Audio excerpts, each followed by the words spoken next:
Hey troops, it's Roy for the Geeks Adventures. Woo! So doing another toy review today.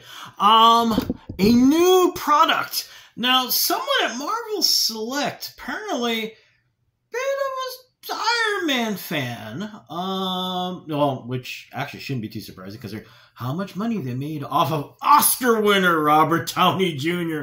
and the Iron Man films and everything else. But, not too long ago, we had the Marvel Select Crimson Dynamo, the giant thing that was pretty dang cool. Review will be at the bottom of the thing. Also did another review of one of his adversaries, the Crimson Dynamo that came out pretty recently also. If I remember, it'll be in the link below. But then guess what? If you're going to do the big adversaries for Iron Man, then guess what? You need to do Crimson Dynamo. So, of course, we have the Diamond Select Toys Marvel Select Crimson Dynamo. Here it is. Yay! And, of course, it comes into the giant, oversized, obnoxious packaging. No, it's not in here, okay? Unfortunately, you got the 20 billion tons of wire and junk to hold the figure in, so, yeah, I had to cut it all out, and it doesn't just want to stick in there. But yeah, here it is, and now I'll let you look at it. But here it is on the shelf. Nice picture on the side. Unfortunately, there's nothing on this side, but got more. Here's a shot of the product itself on the back. Now, over the years, there have been a multitude of, quite a few.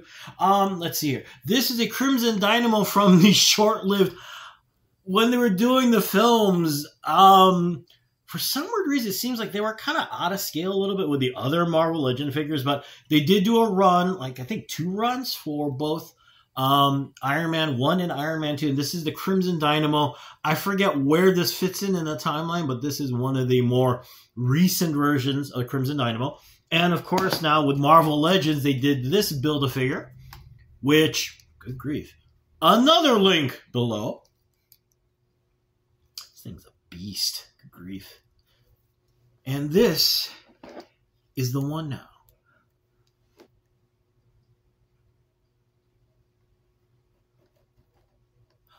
This is based upon, there have been, like the Iron Man suits, there have been many iterations over the years.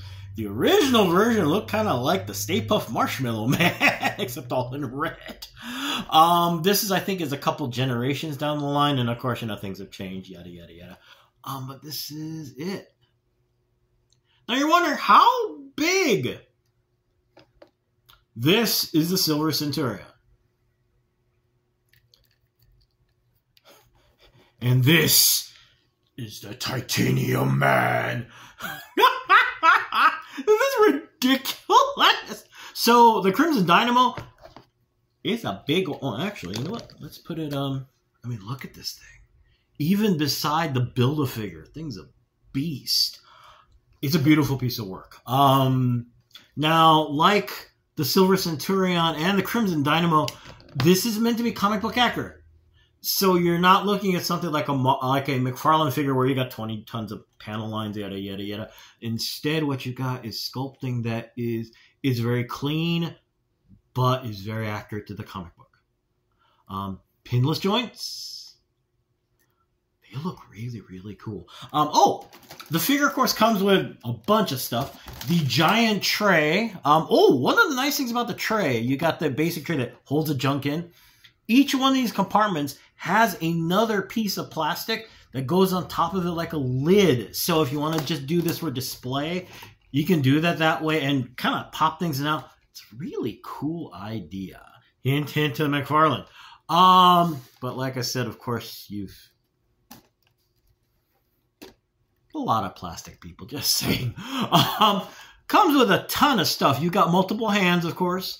You've got blaster effects for the hands. And there is also a visor blaster effect that fits on the faceplate. Yes, the faceplate, it comes in originally in the package. It comes with the human head, and it comes with a different faceplate and helmet. This faceplate is detachable, so you can put in the alternate faceplate, or you can put in the faceplate that's got the optic blast thing, all right? Articulation like the Silver Centurion and like Titanium Man, you know, it is not 20 bajillion levels of articulation, but it's really good. And actually the nice touch is like the Silver Centurion. You got these giant shoulder pads. The shoulder pads move with the arm. They're not stationary. So you got a nice range of movement. You got elbows, you got wrists.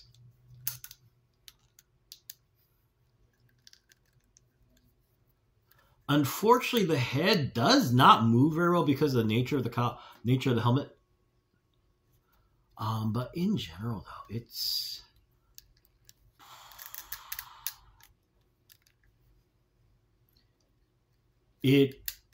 honestly, it's beautiful. And actually, the other thing too for me is the fact that you don't have a lot of adversary figures for Iron Man. In some ways, that is understandable because you got 20 bajillion characters in the whole Marvel universe, both in the films and in the comics. So to just see, though, a legit adversary that's been around for a while, it's kind of nice to see for Iron Man. It's a beautiful piece of work. Like I said, you know, you've got a much cleaner sculpt that is reminiscent of the actual comic book character. So it's just really cool. And he's huge. Right now, he is slowly making his way out. I did pay secondary market price because I have all the patience of a toddler. So there. Yeah. But the good news is that it is slowly creeping its way out. So if, unlike me, you are actually patient, just hold on. The retail, I believe, is $30 for these. So please check your local comic book shop, e-tailer, whichever. You'll be able to catch up and snag them. So it is really cool. I'm very glad that they have decided to venture this way to create more characters for Iron Man. And there's still more like firepower. That'll be kind of cool to see. Just saying. But there you go. Cool. I need to pose more. Pose. Anyway, I'm going to go.